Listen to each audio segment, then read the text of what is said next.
Tu te demandes pourquoi à chaque tentative de changement, ton organisation bloque ou pire, régresse? Le changement dans une entreprise, c'est souvent perçu comme un combat contre la fameuse résistance éternelle au changement de l'être humain. On entend souvent cette phrase, les gens n'aiment pas le changement. Et si c'était pas plutôt parce que tu regardes la mauvaise carte de l'organisation? Ce qu'il faut comprendre, ce n'est pas la structure officielle, l'organigramme. Et si la vraie cause des blocages était ailleurs? Ce n'est pas une question d'outils, de stratégie ou même de volonté, c'est une question de dynamique invisible. Et aujourd'hui, on va explorer ensemble pourquoi tant de projets de transformation échouent et comment corriger le tir. On commence tout de suite par un élément essentiel. Pourquoi cette résistance qu'on pointe du doigt n'est en réalité qu'une partie de l'équation, déjà même un peu fausse. Alors maintenant, imagine ceci. Une entreprise décide de déployer un nouvel outil pour ses équipes. Cet outil, présenté comme une solution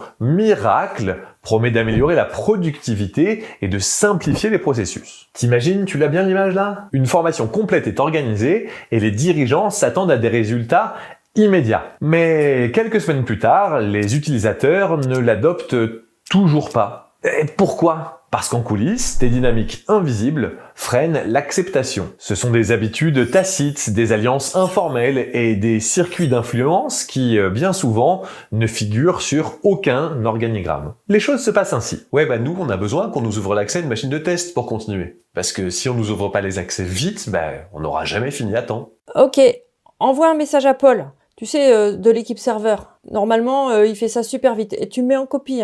Ok, merci. C'est bon, j'ai des accès à la machine de test. Let's go! Ces règles cachées, elles existent pour une bonne raison, parce qu'elles répondent à des besoins humains fondamentaux et se sont généralement construites de façon organique au fil du temps. Et le pire dans tout ça, c'est que bien souvent, le fonctionnement de l'entreprise, ça dépend de ces règles cachées. Sans elles, rien, mais vraiment rien ne fonctionnerait, quoi. Avant de voir comment réussir une transformation, on te rappelle de t'abonner à la chaîne si c'est pas déjà fait pour ne pas rater nos prochaines vidéos et puis pour nous soutenir aussi.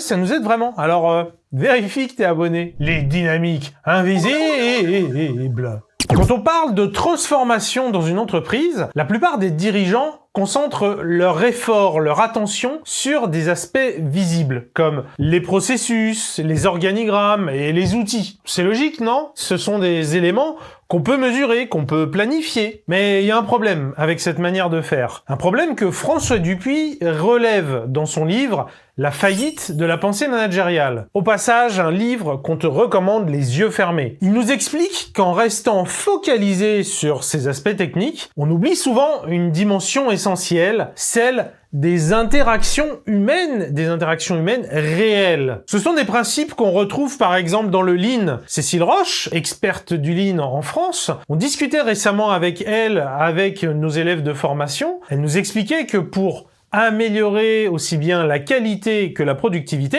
il faut aller parler aux gens sur le terrain. Dans le jargon Lean, souvent on appelle ça le Gemba Walk, c'est le fait d'aller là où les choses se font. Dans le cas d'une usine, ça veut dire aller à l'usine, là où il y a les machines, les ouvriers, là où on fait vraiment les choses. Donc vraiment aller sur le terrain. Revenons sur le cas du nouvel outil qu'on déploie, l'exemple dont on parlait plus tôt. Même si cet outil est très performant, il va réussir que si on comprend ce qui se passe réellement sur le terrain. Par exemple, dans une équipe, l'information clé, elle ne circule pas uniquement à travers les canaux officiels, mais aussi et surtout par quelques collaborateurs informels qui ont gagné la confiance de tout le monde. Et ces collaborateurs, ils en parlent pendant les pauses café par exemple. Quand on dit pause café, ça peut évidemment être dans les locaux autour de la machine à café, ça peut aussi être en visio, des moments de détente, d'échange informel qu'on a entre tous collègues. Si ces personnes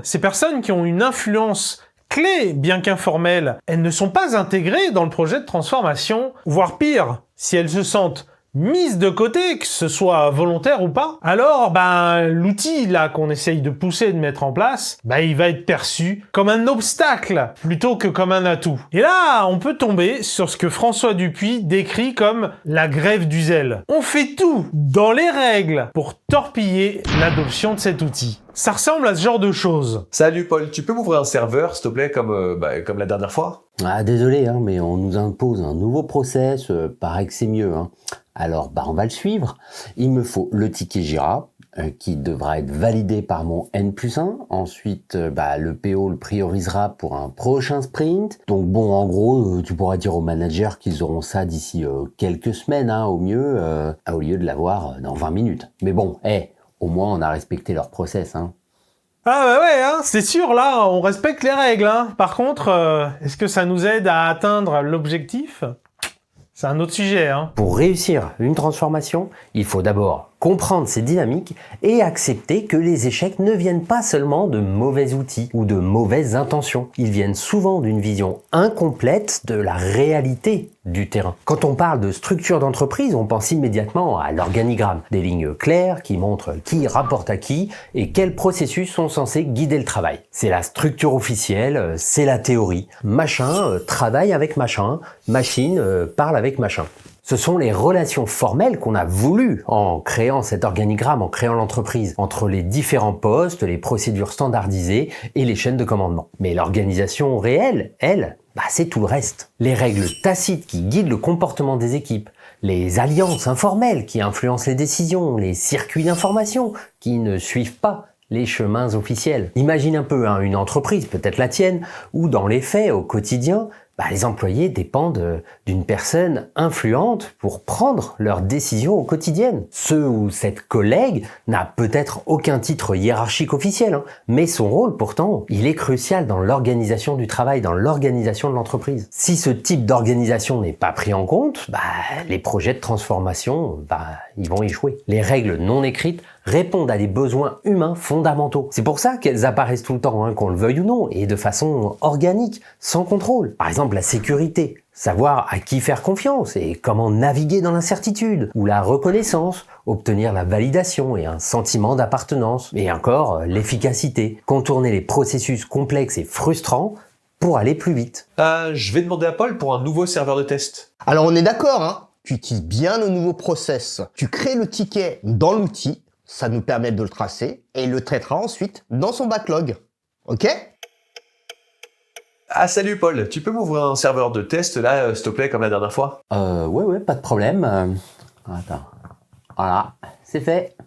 Ah merci. Dis-moi, t'as besoin que j'ouvre un ticket pour ça? Non, je vais passer plus de temps à écrire ce que j'ai fait que dedans que de l'avoir fait, donc non, c'est bon.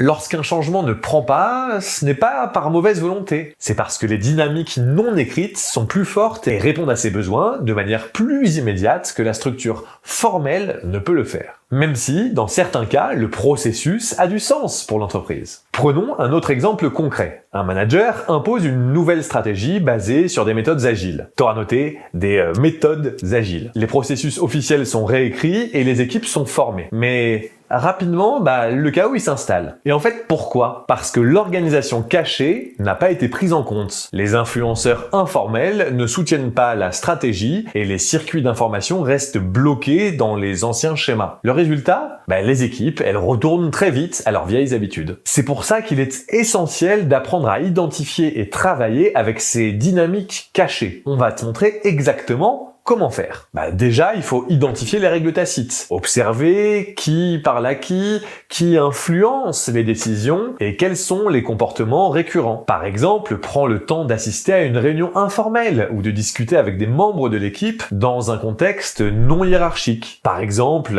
aller prendre un verre après le travail. Tu pourrais découvrir que certaines personnes, sans titre officiel, sans les galons, en fait sont des pivots d'information ou des soutiens. Identifie ces individus et engage-les dans le projet pour qu'ils deviennent des relais positifs de ta stratégie. Allez, je te donne une petite astuce. Tu peux faire des entretiens individuels avec les différents membres d'une équipe et demande-leur qui fait partie de leur équipe et ensuite avec qui, les 3 ou 4 personnes, ils travaillent le plus au quotidien. Moi, de mon expérience, j'ai remarqué que souvent, très souvent même, ce ne sont pas les membres de l'équipe avec qui ils travaillent le plus. Ce ne sont pas les membres de son équipe. Et si tu te contentes juste de l'organigramme de l'équipe, alors tu passes vraiment à côté de ça. Crée une carte visuelle des relations informelles dans ton équipe. Utilise des outils comme un diagramme des relations pour identifier les flux d'informations et les influenceurs qui sont cachés. Les personnes influentes, même si elles ne sont pas des managers, doivent être impliquées dans la transition. Et puis il faut aussi adapter la stratégie. Plutôt que d'imposer, co-construit avec l'équipe. Le livre de François Dupuis, il fait partie d'une trilogie intitulée Lost in Management. T'as compris, on te la recommande les yeux fermés, et justement, si tu veux te les procurer, un bon moyen, c'est d'utiliser le lien d'affiliation qu'on te met dans la description, comme ça, tu pourras les acheter tout en soutenant Scrum Life. Maintenant, ce qu'il faut retenir, c'est que la structure officielle, celle qui est dessinée sur l'organigramme, c'est la théorie. L'organisation est réelle, avec ses règles tacites, ses influenceurs informels et ses dynamiques invisibles, ça c'est la pratique, c'est la vraie vie. Et c'est tout ça, c'est ces éléments-là qui déterminent si ton projet de transformation, il va réussir ou échouer. Donc, comment faire pour ne plus y aller à l'aveugle? C'est plutôt simple finalement, une fois qu'on a compris ces concepts. Tout d'abord, identifie ces dynamiques. Deuxièmement, inclus les personnes qui comptent vraiment dans le processus. Et par là, on entend tout autant celles et ceux qui le pilotent, qui vont piloter le processus, mais aussi celles et ceux qui le font vivre, qui l'utilisent au quotidien, qui sont les acteurs de ce processus, mais aussi, enfin, celles et ceux qui doivent en bénéficier. Et troisièmement, adapte ta stratégie de transformation à cette organisation cachée, au lieu d'essayer de la forcer à s'adapter à ta vision. Au final, ça te coûtera beaucoup moins cher. Bien sûr, pour t'assurer que les processus et l'organisation que tu mets en place, ils fonctionnent bien, tu dois mesurer. Tu dois donc fixer les bons indicateurs. Tout simplement, pas piloter à l'aveugle. Mais quels indicateurs? Dans cette autre vidéo, on te donne un prisme très utile pour choisir les bons indicateurs. Entre, d'un côté, les indicateurs de performance métier et de l'autre, les indicateurs de performance opérationnelle. Clique ici pour découvrir cette nuance essentielle et ainsi choisir les bons indicateurs. Je te dis à la semaine prochaine. Vous êtes mes plus grands fans?